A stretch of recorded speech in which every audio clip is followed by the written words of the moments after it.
Hi, I'm Ron Nutter, and welcome to another edition of Tech Bites with Ron Nutter. This time we're going to do something a little bit different, but I think you're going to be very happy with it. And this is something we're going to talk about using something called Privacy.com for any of your smart home purchases. And it doesn't have to be smart home, but this is how I got introduced to it, because sometimes with smart home purchases, you're having to use services like Alibaba that you may not be used to, or ordering directly from overseas. And you want to kind of protect yourself a little bit. And this is where Privacy.com really comes into play. It's a virtual credit card service. And you've got, let me switch over here. Well, that's not the screen I was anticipating. Here we go. We'll bring that one up, and then we'll switch over here. It's what happens when you're not near the keyboard for a little over a week, and things just kind of start doing different. And now if I go to that button, no, that still didn't do it. All right, well, I tell you what, third time's charm. And now we will go back, and this is the fun of doing live. Yeah, there we go. Okay, Privacy.com allows you to have a card, and I'll have a video for you here in just a minute, that will either be locked to a specific merchant.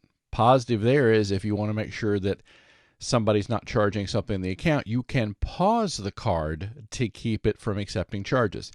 If you've got just a one-time purchase, you're never going to purchase from that source or vendor again. You can do a one-time card or a burner card. Once that number's used, it can never be used again. So there's a lot of positives to this. I've been working with it for a couple of weeks now. I've been very pleased with it.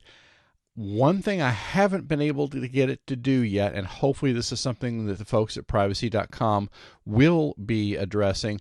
I tried to use it with both Google Pay and Samsung Pay, and there's something with the way those services are set up that it didn't want to even try to set up. Now, I've got this linked to a financial account, and I had two-factor authentication turned up on that account. Privacy.com was smart enough to catch that, and I still got the prompt, because when I had to link the accounts through, and I had to log in so that it would be able to access the account, and it's worked just fine, and I've not seen any problem show up past that. So if you have set up two-factor authentication, it's not going to be a problem, at least with what I've done so far. And if you've got a financial services account, there's a whole host of accounts that Privacy.com can link to, and they will use a third-party service to get there. So you may have to jump through some extra steps to do it, but it is pretty much very straightforward. So let's go into the demo, and we'll let you see what you're going to be dealing with. Okay, now we are in the Privacy.com app. This is on an Android phone, so you should expect some response on iOS devices. You can also do this from the web interface. So we're going to go ahead and create a card. So we'll tap on the upper right hand corner where you see a little card icon. Now there's two cards you can create, two types of cards rather.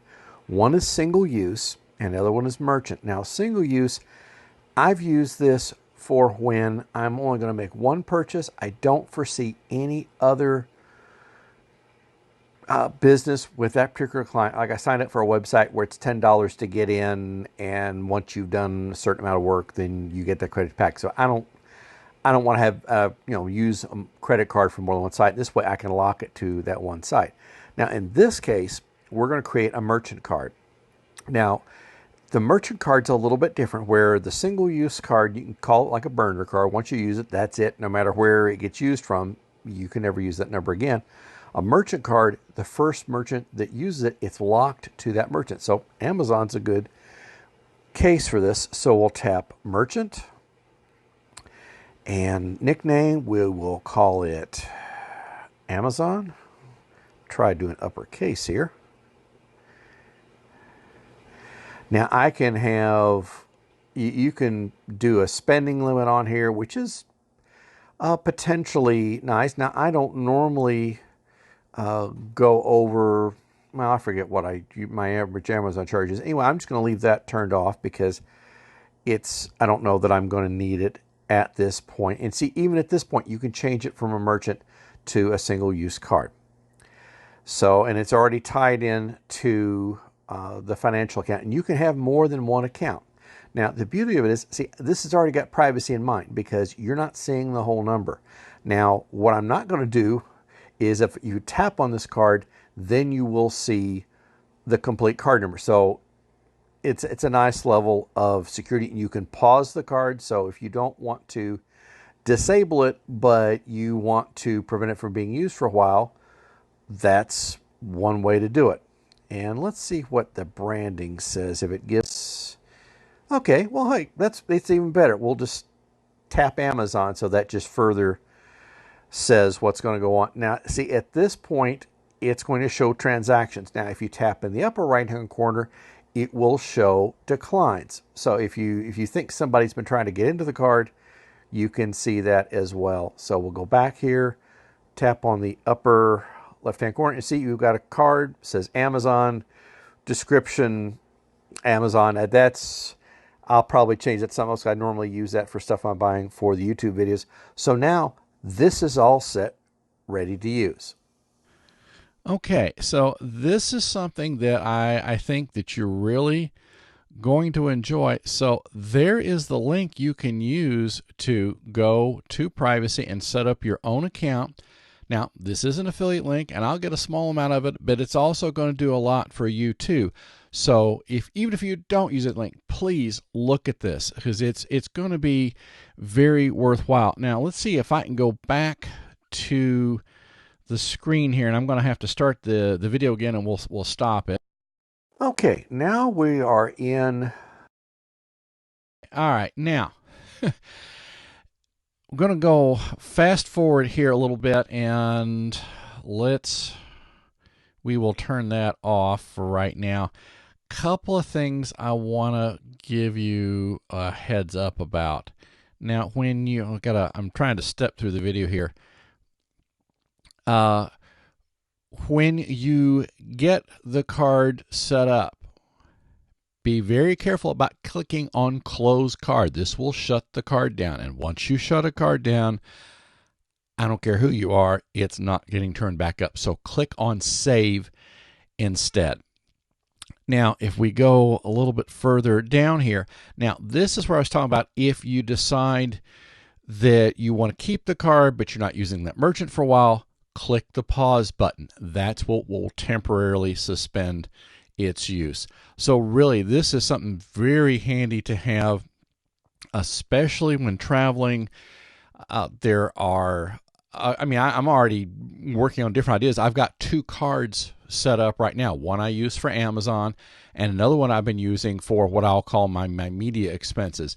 I had to renew one of my domains the other day. So this kind of helps you organize things a little bit too. So it's really has a lot of potential. And if you want to further mask things a little bit, you can just have the comment go through when it hits your bank account and just say a Privacy.com purchase. So if you need to, there is that level of control, but it's well worth looking at, and best part, it's free.